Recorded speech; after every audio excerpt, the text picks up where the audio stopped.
Hello दोस्तों, nibble notes में आपका स्वागत है। आज हम भूगोल एनसीईआरटी क्लास 9 की थर्ड चैप्टर अपवाह के इम्पोर्टेंट टॉपिक को अच्छे से समझेंगे। तो चलिए इस चैप्टर के बारे में कुछ महत्वपूर्ण बातें जानते हैं। इस अध्याय में हम सबसे पहले अपवाह के बारे में पढ़ेंगे। उसके बाद हम भारत में अपवाह तंत्र एवं इसका नियंत्रण करने वाले भारत की नदियों के बारे में अध्ययन करेंगे। अध्याय के अंत में हम झीलें, नदियों का अर्थव्यवस्था में महत्व तथा नदी प्रदूषण जैसे महत्वपूर्ण बिंदुओं के बारे में विस्तार से चर्चा करेंगे। इस चैप्टर का पहला टॉपिक है अपवाह। तो चलिए हम लोग इसके बारे में जानते हैं। अपवाह वह प्रक्रिया है जिसमें वर्षा का जल या पिघलती हुई बर्फ की मात्रा भूमि की सतह पर बहती है और नदी, झील या समुद्र जैसे जल स्रोतों में जाकर मिल जाती है। अपवाह की मात्रा और गति कई कारकों पर निर्भर करती है, जैसे वर्षा की मात्रा, भूमि की ढलान, मिट्टी की प्रकृति और वनस्पति आवरण। हमारा अगला टॉपिक है भारत में अपवाह तंत्र। तो चलिए हम लोग इसके बारे में जानते हैं। अपवाह तंत्र का अर्थ उस प्राकृतिक व्यवस्था से है जिसके द्वारा किसी क्षेत्र का वर्षा या पिघला हुआ जल नदियों, नालों, झीलों या अन्य जलाशयों के माध्यम से बहकर अंततः समुद्र, झील या किसी अन्य बड़े जल निकाय में पहुंचता है।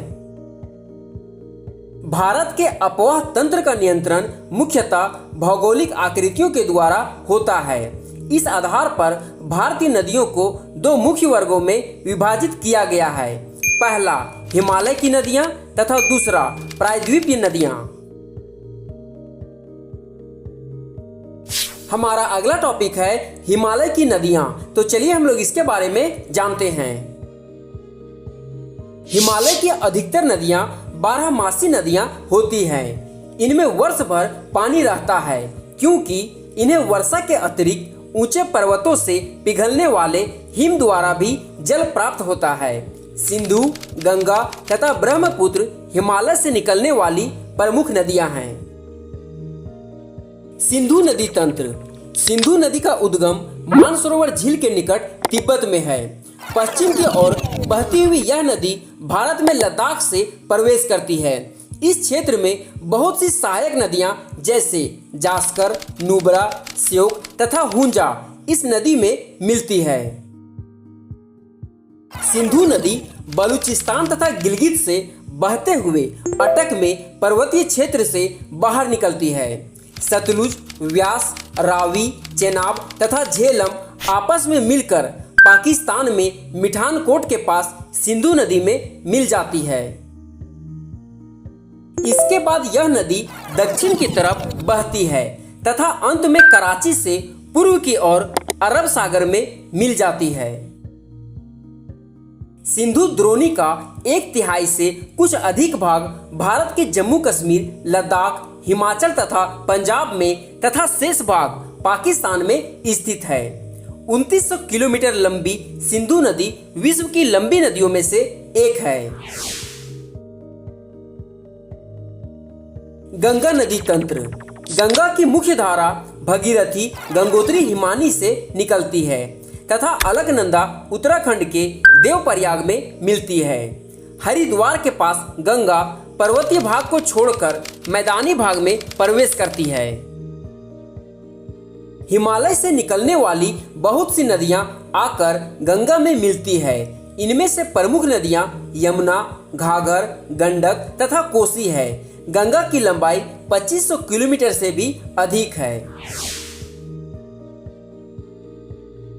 ब्रह्मपुत्र नदी तंत्र। ब्रह्मपुत्र नदी तिब्बत की मानसरोवर झील के पूर्व तथा सिंधु एवं सतलुज के स्रोतों के काफी नजदीक से निकलती है।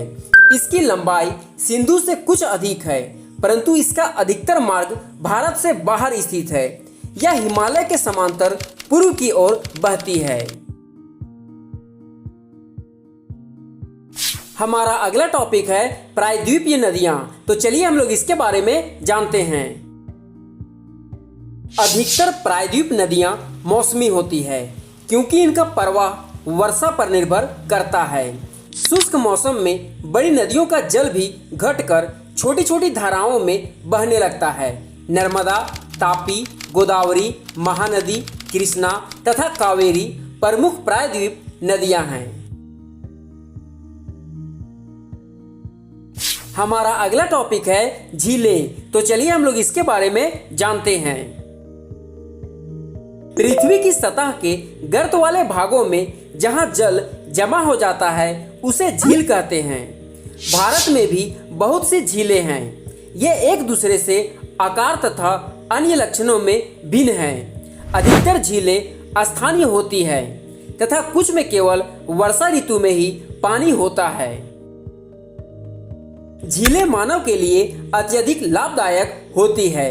एक झील नदी के बहाव को सुचारू बनाने में सहायक होती है। अत्यधिक वर्षा के समय यह बाढ़ को रोकती है तथा सूखे के मौसम में यह पानी के बहाव को संतुलित करने में सहायता करती है। झीलों का प्रयोग जल विद्युत उत्पन्न करने में भी किया जा सकता है। यह आसपास के क्षेत्रों की जलवायु को सामान्य बनाती है, जलीय परितंत्र को संतुलित रखती है। झीलों की प्राकृतिक सुंदरता पर्यटन को बढ़ाती है तथा मनोरंजन प्रदान करती है। हमारा अगला टॉपिक है नदियों का अर्थव्यवस्था में महत्व।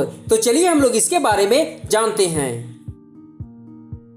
संपूर्ण मानव इतिहास में नदियों का अत्यधिक महत्व रहा है। नदियों का जल मूल प्राकृतिक संसाधन है तथा अनेक मानवीय क्रियाकलापों के लिए अनिवार्य है। यही कारण है कि नदियों के तट ने प्राचीन काल से ही आदिवासियों को अपनी ओर आकर्षित किया है। भारत जैसे देश के लिए जहां की अधिकांश जनसंख्या जीविका के लिए कृषि पर निर्भर है, वहां सिंचाई, नौ संचालन, जल विद्युत निर्माण में नदियों का महत्व बहुत अधिक है। हमारा अगला टॉपिक है नदी प्रदूषण। तो चलिए हम लोग इसके बारे में जानते हैं। नदी जल की घरेलू, औद्योगिक तथा कृषि में बढ़ती मांग के कारण इसकी गुणवत्ता प्रभावित हुई है।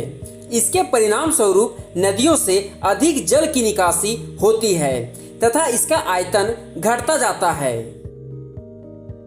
दूसरी ओर उद्योगों का प्रदूषण तथा अपरिष्कृत कचरे नदी में मिलते रहते हैं। यह केवल जल की गुणवत्ता को ही नहीं बल्कि नदी के स्वतः स्वच्छीकरण की क्षमता को भी प्रभावित करता है।